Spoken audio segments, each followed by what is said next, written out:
Today we're going to be discussing the 7 steps to selling a home. So let's get started and let's get you moving. Step 1, hiring your realtor. Ask for referrals. Before you begin the selling process, you are going to want to hire a realtor to represent you and your best interests. If you are new to the home selling process and looking to hire a listing agent, ask friends, family, or coworkers for their agent referrals. Trusted recommendations from people you know can simplify the selection. For relocations, your local realtor can tap into their referral networks, aiding in hiring an out-of-area agent at no cost to you. Once you have received your recommendations, now it's on to the interview process. Once you have 2 to 3 buyer agent referrals, schedule separate appointments to interview them. Why interview multiple agents? While they might be suitable for your friends and family, they may not be the best fit for you and your selling goals. Given the fact that you will be working closely with your listing agent during the pre-marketing period to the closing, ensure the hired agent is someone you feel comfortable with and whose communication style aligns with yours. When selecting your realtor, you should prioritize an agent with experience in assisting home sellers and has strong local market knowledge where you plan to sell. An experienced agent possesses negotiation skills to secure favorable terms for you and a deep understanding of the local real estate market, which aids in informed selling decisions. Once you have hired your listing agent, you should remember that they work exclusively for you and are committed to safeguarding your best interests. Step 2, pricing your home. We're going to start off by determining value. Determining value for your home can often be one of the most challenging steps to the listing process. If you list too high, you may find your property sitting on the market for more days than you had anticipated. List too low, and you risk the chance of maximizing your profits. So how do you determine a fair value for your home? This is where the expertise and guidance of your realtor comes in. Your realtor will compile the most recent sales, active, and pending data in your specific neighborhood. Your realtor will then prepare a detailed comparative market analysis, or CMA, based on the market data they have gathered. With this information, you and your realtor will discuss and set a list price for your home that reflects the current market value. Ultimately, as a seller, the listed price is up to you. However, take into account that your agent has done their research and pays close attention to current market trends in your area. Remember, you hired them based on their expertise. Use their market knowledge to help you get the most for your home. Upon signing your listing agreement, you and your agent can discuss the option of a pre-market list price versus an active market list price.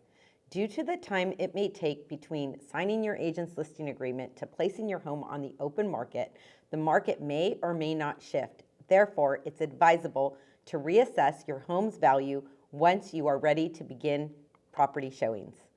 It's not uncommon for sellers to sign a listing agreement and wait 30 days from the date of signing to place their home on the open market. Things like decluttering a home and finding a suitable replacement property can factor in to an active list date. Step 3, preparing your home for the open market. We've all heard the saying, less is best. The same holds true for when selling your home. A good rule of thumb when starting the process of decluttering is to begin room by room. This way, the feeling of overwhelm does not take over. Having separate piles for donation, yard sale, and items you will be keeping or storing during the selling process can help relieve the feeling of overwhelm. It will also allow you the opportunity to take inventory of your personal items before the actual move-out date. In an effort to help make your home show its absolute best, you may want to consider hiring a professional cleaning service prior to the showing of your home. A professional cleaning service often includes not just the cleaning of your floors and appliances, but your windows and your fixtures and sprucing up your home's exterior. Not only will this free you from the hassle of cleaning every room in your house and yard maintenance duty, it will allow you to focus on the excitement of your next home adventure. Your realtor might also recommend a professional home staging to enhance your property's appeal. Home stagers skilled in neutral decor can furnish a home to broaden its appeal to diverse tastes, facilitating a buyer's ability to imagine themselves in the space. They can also optimize storage by organizing closets, cabinets, showcasing your home's full potential. While not every room needs staging, prioritizing key areas like living rooms, kitchens, and primary suites. If you prefer to keep your own furnishings, stagers can seamlessly blend them with decor accents like artwork and mirrors to elevate visual appeal as needed. According to the National Association of Realtors, professionally staged homes often sell anywhere between 1 to 5% higher than homes that are not professionally staged. The average cost to stage a home can range anywhere from $800 to $1,500, making the return on investment well worth it. Staging can also shorten the length of time your home sits on the open market. Step 4, seller inspections and disclosures. To avoid any unwanted surprises during the sales process, a seller may want to consider obtaining pre-market inspections. These may include pests, roof, mold, chimney, foundation, physical home, and pool. If your property has a privately owned well or septic system, you may want to consider having those inspected as well. If you and your agent have decided on selling your property as is, meaning you do not wish on making any seller repairs, then you may opt not to have any pre-market inspections. The purpose of any pre-market inspections is to inform the seller of any items around the property that may require repairs or immediate attention due to health and safety. In addition, pre-market inspections can be useful when negotiating terms of any offers or counters. Depending on your state requirements, your realtor will inform you of any seller required property disclosures. These disclosures allow for a seller to disclose any material facts regarding their property. Seller disclosures also include any homeowners association documents, such as HOA restrictions and bylaws. Your realtor will advise you on any city, county, or state required inspections prior to selling. Upon getting the listing agreement signed, your agent will request to have the title company conduct a property title search on your property. This is called a preliminary title report. The title report will include the ownership of the parcel and any liens or easements associated with the property. Should the title company discover any active liens against your property, they will notify the listing agent in an effort to resolve the lien in question, or remove it from the title report should it be a past lien that the seller has previously resolved. Liens that often show up on a title report include, but are not limited to, solar liens, tax liens, and child support liens. Having a lien on your property does not mean that one cannot sell their property. However, it's important to address them prior to accepting any offer on your home, as they can delay the buyer's ability to obtain financing for your home. Some solar liens may be transferable to the new owner if the buyer is open to assuming the solar agreement in place. Step 5, and my personal favorite, professionally marketing your home. Professional photography and video are indispensable marketing tools when selling your home. According to the National Association of Realtors, 87% of buyers rely mostly on property photos when deciding whether or not to even tour a home in person. As listing agents, our goal is to get as many potential buyers in your home as possible, and the best way to do that is through high-quality imagery. Depending on your home's amenities, location, and views, your photographer may recommend twilight and aerial photography shots and video. Having professional imagery for your home's marketing materials should not be overlooked. If allowed by your realtor's local multiple listing service, or MLS, your realtor may suggest pre-marketing your home prior to listing it as an active listing on the MLS. The reason behind pre-market advertising is to pique the interest of other agents who may have qualified buyers looking for a home just like yours. In addition, third-party real estate home searching sites may allow for pre-market advertising of your home's listing, thus extending the reach to potential buyers who may be looking to purchase a home in your area. Pre-market advertising should also consist of social media and print marketing targeted to potential home buyers. In an effort to get as many potential buyers through your home as possible, your realtor may suggest holding open houses.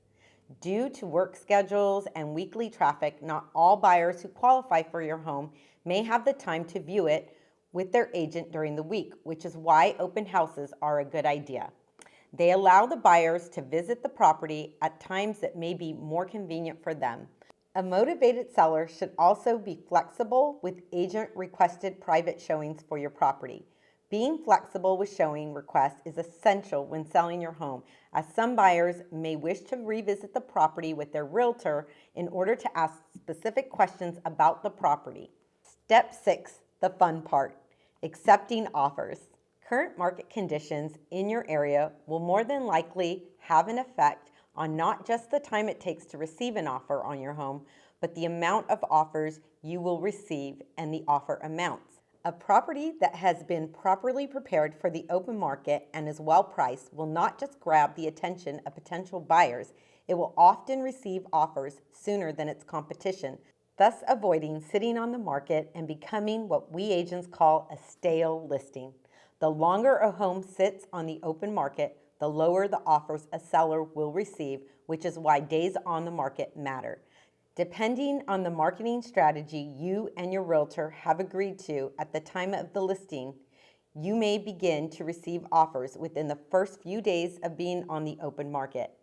When this scenario happens, some sellers may decide to wait a week or two before reviewing offers in hand. Holding off on reviewing offers may not always be the best strategy, as this can often deter qualified buyers from viewing your home. Rely on your realtor's local market knowledge and expertise to determine offer review dates. Now that you've received an offer or offers, you will have the option to either accept, reject, or counter the offers or offer in hand. Your realtor will walk you through the offers and advise you on acceptable terms and conditions that will help you reach your selling goals. If you receive multiple offers, you may have the advantage of removing buyer contingencies from the contract, such as inspections, loans, and appraisals.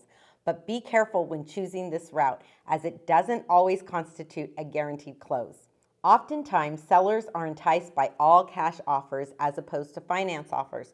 Though all cash can be appealing, it does not guarantee a close.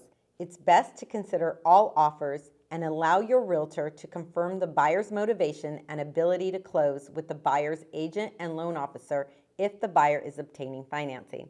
If your new home has a move-in date that is later than your current home's closing date, you may need to ask the buyer for a seller rent back.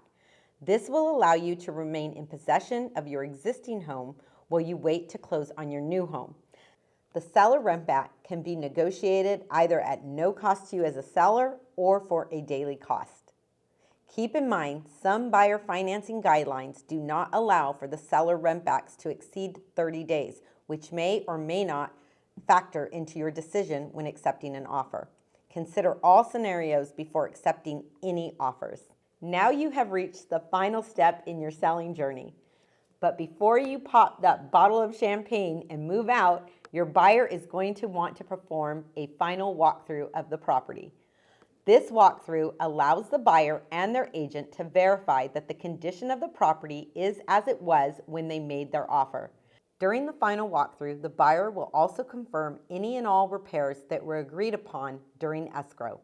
The buyer's agent may advise the buyer to perform their final walkthrough prior to signing their loan documents.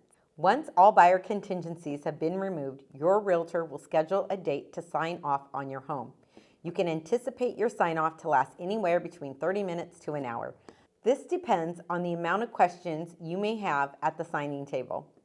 During your signing, you will have the opportunity to provide instructions to your escrow officer as to how you wish to receive your sale proceeds. The final closing date and process vary from state to state, so consult with your realtor on your state's timelines.